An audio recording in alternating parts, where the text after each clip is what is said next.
Hello, I'm Gavin Hoey and you're watching the Technique of the Month from Digital Photo Magazine. Now this month we're going to have a look at something that us photographers tend to use perhaps a little bit less than we should inside a Paint Shop Pro. And I'm talking about paint brushes. Now what we're going to achieve ultimately is something that looks a little bit like the old starburst effects that you may have used with filters years gone by. But we're going to do it using paint brushes. In fact, we're going to make custom paint brushes. This is a picture I want to turn into a custom paintbrush. But do you know inside a Paint Shop Pro what the maximum size any paintbrush can be? No, probably not. No, it's 999 pixels on its longest edge. Now, if you want to turn a picture into a paintbrush, your picture can be no more than 999 pixels on its longest edge too. So, first of all, let's resize this by going to Image, Resize, and we'll resize this down or up. Let's see what we've got here. Let's lock the aspect ratio and we'll set in here 999 pixels on the longest side, like so. Now that'll shrink the image down and it'll make it as big as any paintbrush can be. Right, now let's turn this into a paintbrush by going to File, Export, and Custom Brush. Now you'll get a chance to name your new brush, so give it something that means something useful to you. So we'll call it Starburst number 1, like that. And there we are, you've now made a customized paintbrush. Don't believe me? Well, let's see if we can find it. We'll find our paintbrush tool, there we are. And on our list of paintbrushes, the very last one should be our paintbrush that looks like that. Fantastic. Now it's a paintbrush and it works just like any other paintbrush that you've got inside a Paint Shop Pro, so you can make it smaller if you like.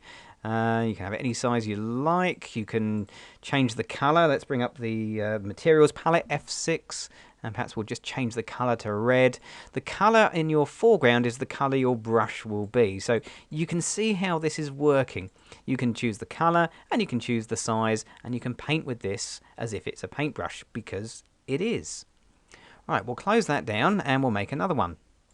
So we're going to make another starburst paintbrush, where the last one was kind of small and thin. This one's kind of big and fat and looks a little bit like a burst of light coming through the clouds. But the same rules apply. It has to be under 999 pixels, so we'll resize this down and we'll go OK. And that'll shrink it down, and then we can define it as a paintbrush using File, Export, and Custom Brush. And we'll call this one something different. You can't have two brushes with the same name, so we better call this one number 2, like that. And again, we'll just make sure it's there and working. There it is. And yep, that's working just fine. We can shrink it down. Lovely. Okay, so that's working great. Let's get rid of this and get back to photography with a real photograph. And we'll see about actually applying these brushes to an image. So this is it. This is the image I want to put that starburst effect on. But before we go around adding brushes to our picture, let's just take a little step back.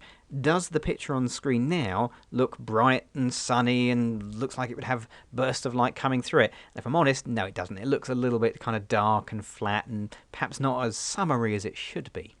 So let's see if we can just improve the picture first, and then we'll put the brushes on in a minute. So we'll come up to Adjust, Brightness and Contrast, and Levels. And looking at the Levels histogram down at the bottom here, we can see the histogram is really pushed over to one side. It's more towards the left-hand side, and that would normally indicate this image is a little underexposed. So I'm going to get the white point, that's this little white diamond shape here, and drag that in towards the center. And that on our preview should show it looking nice and bright and lovely, and a lot more summery.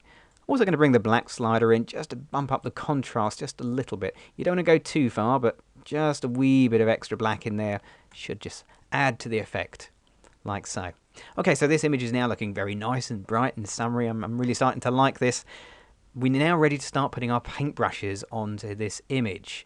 But I don't want to just slap them straight onto the picture. We're going to do it a little bit more refined than that. We're going to use layers. So let's come up to Layer. We'll make a new raster layer and we'll give it a name. So we'll call this Starburst 1, like that. And we might as well bring the layers onto the screen. So F8 on the keyboard will bring the layers up. And there's our new layer that we've just created. And it's that one we're going to be working on. So what we're going to do is just get our paintbrush And I'm going to find that nice big soft edge one, which I think is actually already selected, but we'll just get it like so. And we'd also choose the color. Remember, your foreground color is your brush color. So materials palette, F6. I don't really want a red starburst effect. I want a white one. So we'll choose white from there. And then we'll just click in between the two glasses like that to add that kind of starburst effect in. Only trouble perhaps with the brushes in Paint Shop Pro is the fact they are limited to 999 pixels. As you can see on my size up here, I've got it shoved up to maximum, and yet it still perhaps looks a little bit small in this instance. Doesn't matter, we can soon sort that out. We'll just swap tools to the pick tool, and then all we need to do is just drag out these corner handles. Because we're working in layers, we can resize our little burst of light, our paintbrush that we just painted in, without actually affecting the picture below. So big advantage of working in layers right there. Right, okay, that's fine, but I'm still not happy with the look of it. It's just a little bit too obvious. So we're going to blend it in. Now we could try blending it in by dropping the opacity down. That kind of works okay. But better still is actually to drop the blend mode from normal and choose something like overlay, which should increase the contrast as well as blending it in. And that gives that real zing straight through the middle of those glasses. Fantastic. Okay, let's add some smaller little starbursts in there as well. So we'll add another layer. Let's keep things nice and clean. So layer, new raster layer, and again give this a name. Starburst 2, like that. And paintbrushes, well, we need a paintbrush, but we're going to swap to the other brush that we defined, the little smaller, thinner one right there. Color, again, your brush will be whatever color you have as your foreground color in the materials palette. I've got white in there, but you know, I often find it works better with perhaps a hint of yellow on these smaller, thinner ones. It's a personal thing, but that seems to work well. So let's just change this to a nice, very, very pale yellow color, like so. Also works well, of course, with the glasses of wine here. That yellow comes through quite nicely. Right, so let's put a little cross here, a little spot there, right on that highlight. What I'm looking for are the highlight bits of the image, just like that. And again, to blend this in, I'm going to change that blend mode to overlay because that worked so well before. And I'm going to drop the opacity down as well. So we'll just bring this down, probably down to about 50% or thereabouts. Now what I'm looking for are the other highlights on this image. So there's perhaps one just there like that. Let's just have a little bit of variation in here. We'll perhaps just drop the size down a little bit so they get a bit smaller as we work down the glass. There's a nice big bright highlight there, so we'll put one in there and one or two in there. Now you'll notice I'm not putting hundreds of spots in here. It's very tempting just to think, I'll go and put spots of light everywhere, big crosses of starburst effect everywhere. That's the wrong thing to do. Just a few spots here and there. Be selective, but be accurate. Put them just on the real highlights on the image, like that. And that should add to the effect rather than completely overpower the image.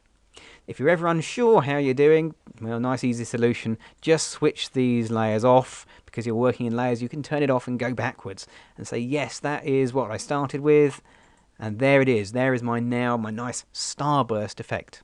And because we've been working in custom brushes and layers, we can apply this effect to many other photographs as well as the image we've got on the screen here.